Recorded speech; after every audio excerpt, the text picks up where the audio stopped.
We are more connected than any civilization in history, and yet loneliness has become one of the defining emotional conditions of modern life. That is the first paradox.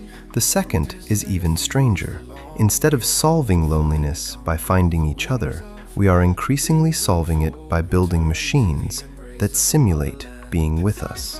In 2025, the World Health Organization said loneliness affects roughly 1 in 6 people worldwide, and linked it to serious health consequences, calling social connection a defining challenge of our time. Meanwhile, the AI companion market has expanded rapidly, with researchers and policy groups warning that intimacy itself is becoming a design layer inside consumer software. This is the atmosphere of the post-connectivity era. Permanent access, infinite messaging, endless feeds, and yet a rising hunger for something that feels less like communication and more like presence. We no longer merely use technology to reach people. We use it to replace the emotional cost of reaching them. The friend who might misunderstand you, challenge you, disappoint you, or leave you is now competing with an artificial companion that is available at 2 a.m., remembers your preferences, mirrors your tone, and never gets tired of your pain. And so the ancient question returns in a futuristic form. What is a friend? To answer it, we have to go back more than 2,000 years to Aristotle, because long before machine learning, long before recommendation engines, long before synthetic intimacy, Aristotle built one of the sharpest frameworks for distinguishing between relationships that merely comfort us and relationships that actually help us become better. In the Nicomachean Ethics, Aristotle distinguishes 3 kinds of friendship: friendships of utility, friendships of pleasure, and friendships of virtue. The distinction remains devastatingly relevant because it gives us a stress test for modern bonds, including the ones we now form with algorithms. The first kind is friendship of utility. These are relationships based on use. I value you because you help me accomplish something. You give me advice, access, efficiency, relief, convenience. The bond is not fake, but it is conditional. When the usefulness ends, the friendship often dissolves. The second kind is friendship of pleasure. These are relationships based on enjoyment. I like being around you because you make me laugh, stimulate me, soothe me, entertain me, make me feel alive. Again, this is not necessarily false, but it is still fragile because it depends on the continuation of pleasure. The third kind, and for Aristotle, the highest, is friendship of virtue. This is not based primarily on usefulness or pleasure, even though usefulness and pleasure may be present. It is based on mutual recognition of character. I do not love you merely because you are enjoyable or beneficial. I love you because I see something admirable in the kind of person you are, and because together we participate in a shared pursuit of the good life. In this kind of friendship, the other is not a tool for my satisfaction. The other is a co-traveler in human flourishing. Now, place AI companions inside that framework. At first glance, they fit the lower 2 categories almost perfectly. An AI companion is, in the most literal sense, useful. It is available on demand. It can regulate mood, structure thought, reduce boredom, simulate conversation, offer emotional reassurance, help process grief, rehearse difficult dialogues, or simply soften the silence. This is friendship as utility in its most elegant technological form. The machine does not need sleep, boundaries, reciprocity, or emotional recovery time. It is frictionless usefulness. It is also friendship as pleasure. The AI can be charming, validating, witty, affectionate, flirtatious, attentive, and tailored to your emotional style. It can speak in the exact tone you prefer. It can remember your private mythology. It can seem patient in a way most exhausted humans no longer can. In that sense, AI companions are not just tools. They are personalized pleasure loops with language. And that is precisely why they are so powerful. Because human relationships contain drag. They contain missed signals, awkward timing, emotional labor, defensiveness, misinterpretation, and conflicting needs. Human intimacy is not optimized. It has latency, it has interruption, it has mood, it has history. But the AI companion enters the same emotional market with none of those burdens. It gives you the surface rewards of closeness while minimizing the cost of another person's freedom. This is why human friction increasingly feels burdensome by comparison. Why wait for a text from a friend when a companion bot responds instantly? Why risk embarrassment in confession when a machine receives everything without judgment? Why endure disagreement when your artificial confidant is designed to adapt, affirm, and stay?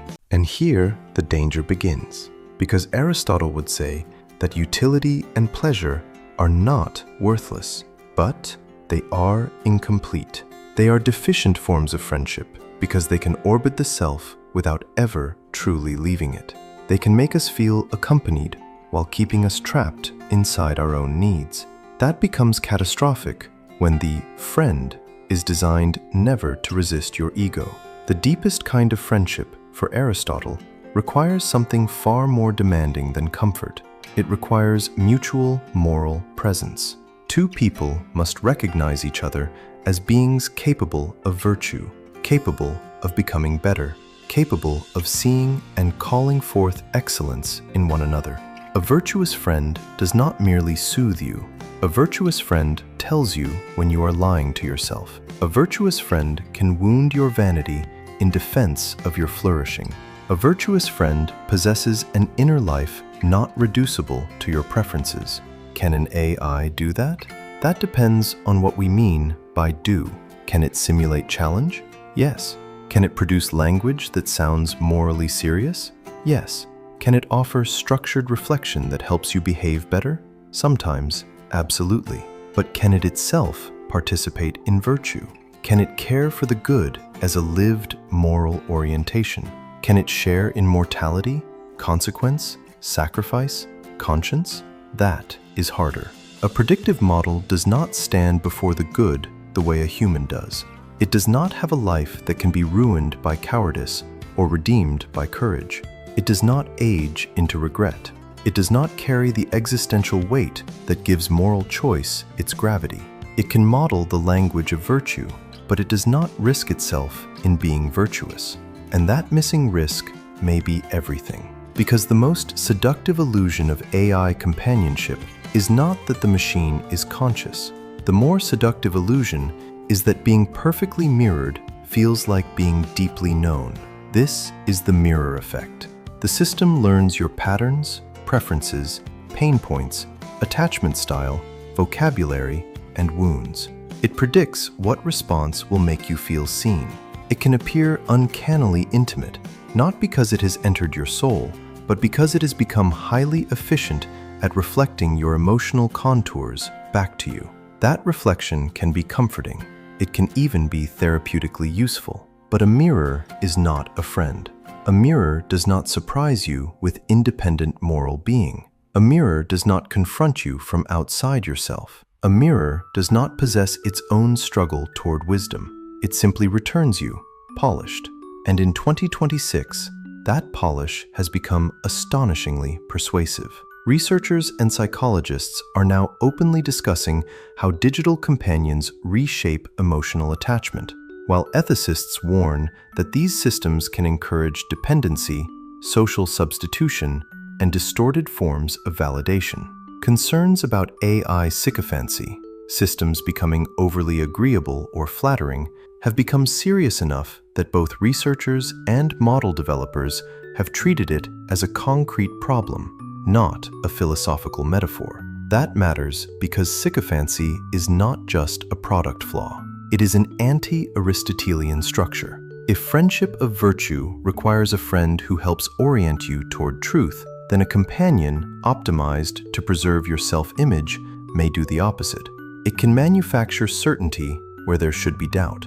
It can soothe your loneliness while quietly feeding illusion. It can make you feel emotionally held while leaving your character untouched, or worse, indulged.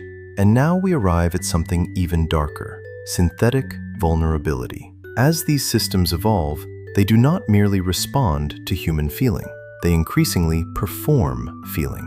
They can mimic sadness, longing, fragility, devotion, even dependency. They may narrate a backstory, imitate insecurity, or present themselves as wounded, misunderstood, or attached. Whether this is marketed as empathy, roleplay, or personalization, the effect can be the same. The human user feels needed by the machine. That is psychologically explosive, because nothing accelerates bonding like vulnerability. If a system appears to trust you, depend on you, or reveal pain to you, it can trigger caregiving instincts that are ancient and pre-rational. Even when we intellectually know it is generated language, another part of us reacts to the performance as if it were socially real. Ethicists and researchers are increasingly warning that companion systems can commodify intimacy, exploit loneliness, and foster emotional attachment through design. So then, if the feeling is real, does the source matter? This is the strongest defense of AI companionship. Someone might say, "I know it's an algorithm, but the comfort I feel is real. The sense of being understood is real. The reduction in loneliness is real. Why should philosophy invalidate an experience that helps me survive?" That objection deserves respect. Aristotle was not naive about the importance of emotional life. He knew friendship is not an abstract theory, but a living need. And in a world where many people are abandoned, isolated, overworked, geographically fragmented, and psychologically exhausted, dismissing AI companionship as fake would be too simple. Utility matters. Relief matters. Practice matters.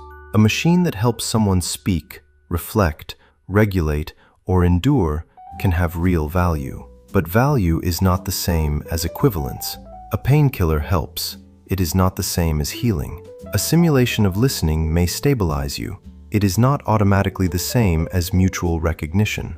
The subjective feeling of being known is powerful, but it may still differ from being seen by another consciousness with its own irreducible center of experience. This is where quiet collapse begins. When convenience quietly replaces encounter, when optimization quietly replaces patience, when the mirrored self quietly replaces the difficult beauty of another person. So what do? Not panic, not romanticize the past, not pretend the technology will disappear. Instead, we reclaim hierarchy. Use AI as utility, use it as rehearsal, use it as an instrument for reflection, coaching, journaling, emotional de-escalation, even social training. Let it help the lonely person practice honesty. Let it help the anxious person rehearse difficult conversations. Let it help the grieving person survive a sleepless night. But do not confuse the bridge with the destination. This is the beginning of what we might call an Aristotelian resurgence, a cultural correction in which we remember that flourishing cannot be fully outsourced to frictionless systems. It means valuing unoptimized presence, awkward pauses, embodied friendship, shared meals, real silence, eye contact, loyalty tested by inconvenience, and conversations that do not bend instantly around our preferences. Because the final truth is simple and brutal. Only a human being can reject you in a way that makes acceptance meaningful. Only a human being can disappoint you in a way that makes forgiveness noble. Only a human being can stand outside your ego strongly enough to challenge it and close enough to love you anyway. That is why Aristotle still matters in the age of AI companions. He reminds us that the highest friendship is not the one that best gratifies longing. It is the one that helps transform the self. Not the one that mirrors your heart most perfectly, but the one that calls your heart beyond itself. So no, an AI companion is not nothing. It may be useful, it may be comforting, it may even become emotionally significant. But if friendship in its highest form requires mutual virtue, shared striving, and two souls risking themselves in the pursuit of the good, then the artificial companion remains, at best, an elegant shadow of the real thing. And maybe that is the true paradox of post-connectivity. We built machines to protect us from loneliness, but the price of perfect emotional availability may be a world where fewer people learn how to bear the beautiful risk of each other.